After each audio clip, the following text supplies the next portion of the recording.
Përshëndetje miq, uroj të jeni mirë dhe mirë se erdhët në kanalin tim. Për ju që më dëgjoni për herë të parë, unë jam Andalina nga sofra ime. Sot kam sjell një nga recetat më të vjetra dhe më të thjeshta në përgatitje, quhet paça e iftarit. Nuk e di se si emërtohet në zonën tuaj. Receta origjinale ka këtë emërtim edhe pse në zonën time kjo quhet çorb. Gjithsesi, sido që ta emërtoni, unë ju ftoj ta përgatisim bashk. Në tenxhere do shtojmë 2 gota të plota ujë dhe rreth një lugë çaji krip dhe do ta vendosim që të vlojë. Ndërkohë në një tjetër enë do përziejmë 300 gram kos, një vezë të plot, piper i zi, pak veget dhe hudhër pluhur për më shumë shije të gjitha erëzat.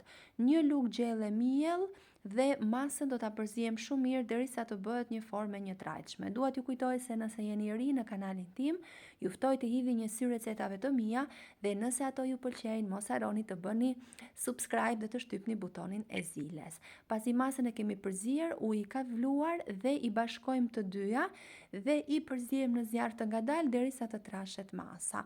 Nuk dua të harroj pa thënë se është kënaqësi për mua gjithmonë të mësoj se nga cili vend i Shqipërisë apo i botës më ndiqni. Nëse keni dëshirë mund të më shkruani në koment.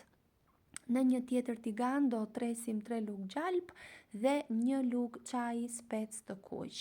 Do ta përziejmë pak por pa e djegur.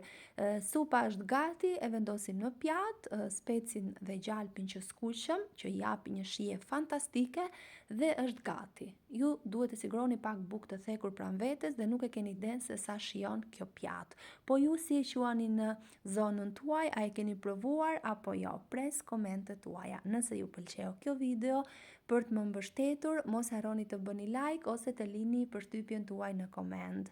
Unë ju falenderoj për vëmendjen, dëgjohemi në recetën e radhës.